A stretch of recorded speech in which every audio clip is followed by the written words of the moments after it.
Bonjour à tous, on se retrouve aujourd'hui pour une partie 2 de ma vidéo sur la Norvège. Vous avez été extrêmement nombreux, à visionner la vidéo, mais surtout à la commenter, à être surpris de mon témoignage et vous avez eu énormément de questions. Donc j'ai pris un peu de temps aujourd'hui pour répondre aux questions qui sont revenues le plus fréquemment. La question numéro 1 qui est revenue, c'est où est mon mari? Où sont mes enfants? Est-ce que j'ai pas honte d'avoir kidnappé mes enfants, mon mari qui devait sûrement être un homme extraordinaire? Et vous avez raison, mon mari est un homme extraordinaire. Et donc voici mon mari, Martin. Donc je n'ai pas kidnappé mes enfants et je n'ai pas non plus quitté mon mari. Il a décidé de venir vivre avec moi en France et avec nos 3 enfants. Martin, går det bra i dag? Det går väldigt bra. Yeah. You're trying to clarify that I came on my own? No, I try to just show them that I did not kidnap the kids. Ah, yeah.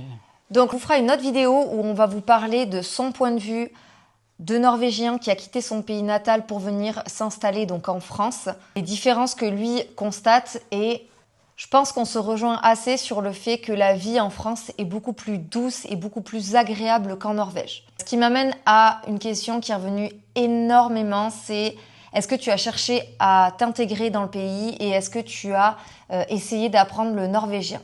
Min barn prater norsk med dere pappa. Ja, jeg prater norsk med dem, ja.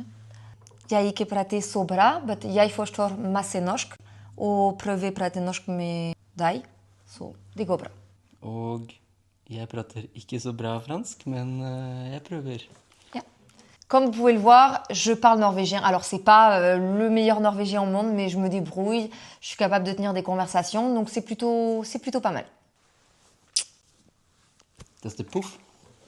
Donc, concernant l'intégration, je pense m'être pas mal intégrée dans le pays et dans la culture, étant donné que, dans un premier temps, je me suis de suite bougée pour trouver un travail. Même si j'ai travaillé en institution française, j'ai quand même trouvé un travail dans le territoire, j'ai quand même payé mes impôts, j'ai participé à la collectivité.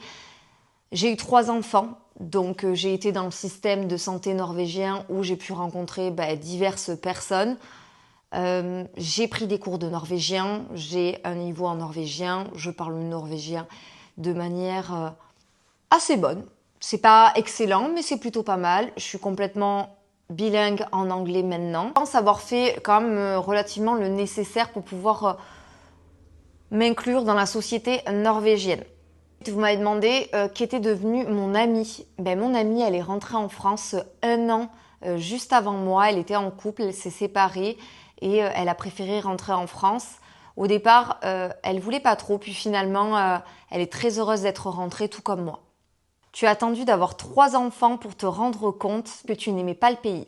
Pas du tout. Je me suis rendu compte que le pays n'était pas vraiment fait pour moi à partir du moment où mes enfants ont commencé à être malades et la précarité de soins de santé. Ça a été les moments les plus difficiles. Donc, je vais vous mettre une petite photo juste ici de mon fils qui a été très malade. On était arrivé en France, il a dû aller aux urgences. On m'a demandé comment ça se faisait que j'avais laissé mon enfant dans un état pareil.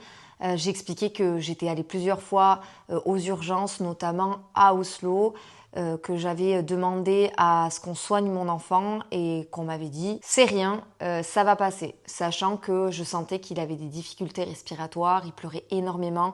Là, je ne vais pas vous mettre toutes les photos, mais en France, on l'appelait le petit bébé cagneux parce que il avait tout le visage entre guillemets défiguré à cause d'eczéma. Ça a été très compliqué. J'ai reçu aussi beaucoup de commentaires qui disaient que les Français, on était habitués à avoir tout gratuit, alors que du coup, quand on est dans un autre pays et que c'est pas gratuit, on ne comprend pas. Alors ce qu'il faut savoir, c'est que le fonds souverain norvégien, à l'heure actuelle, c'est le pays le plus riche au monde. On est sur du 2,2 trillions de dollars. Il faut savoir que cet argent est mis de côté pour les futures générations au cas où. Ça s'appelle Pension Fund. C'est vraiment pour la retraite des générations futures. Sauf que les personnes à l'heure actuelle qui arrivent en retraite, la retraite est entre 67 ans et 70 ans. La plupart des gens vivent littéralement dans la précarité, ils n'ont pas les moyens de se soigner. Que ce soit au niveau du système dentaire, ils n'ont pas les moyens. Que ce soit au niveau du système de santé général, ils n'ont pas non plus les moyens. Il faut savoir que quand un pays est aussi riche, je trouve ça quand même assez dommage de devoir payer des antibiotiques, par exemple, pour ses enfants, ou payer les consultations chez le généraliste. Voilà, tout ça, ça devrait être littéralement pris en charge par le gouvernement. Je le dis, j'en ai pas honte. En Norvège, c'est pas comme si on ne payait pas d'impôts. Je vais parler très honnêtement et en étant très ouverte sur les montants. Un exemple concret, mon mari gagnait 50 000 couronnes norvégiennes, donc 5 000 euros par mois, et il payait 18 000 couronnes norvégiennes d'impôts, donc 1 800 euros d'impôts tous les mois. Donc ça, c'est ce qu'il payait. Et à côté de ça, on devait vraiment payer tous les soins médicaux, encore participer à la commune. On avait des frais de la commune qui s'élevaient à 6 000, donc 600 euros tous les 3 mois. Donc, il n'y a pas de taxe foncière, mais il y a ces frais qu'on doit additionner tous les 3 mois. En fait, on paie énormément d'impôts. Alors, vous allez me dire, oui, en France aussi. Oui, mais la France, il y a quand même beaucoup de redistribution. En Norvège, on est quand même sur le pays le plus riche au monde, comme je le disais tout à l'heure. Et il n'y a vraiment pas d'aide. Si tu es en difficulté, moi, quand j'ai perdu mon travail à l'époque, j'ai appelé pour savoir, voilà, j'étais enceinte, comment ça allait se passer, est-ce que si jamais j'avais du mal à trouver du travail, est-ce qu'on allait m'aider financièrement ou pas, juste pour savoir comment le système fonctionnait.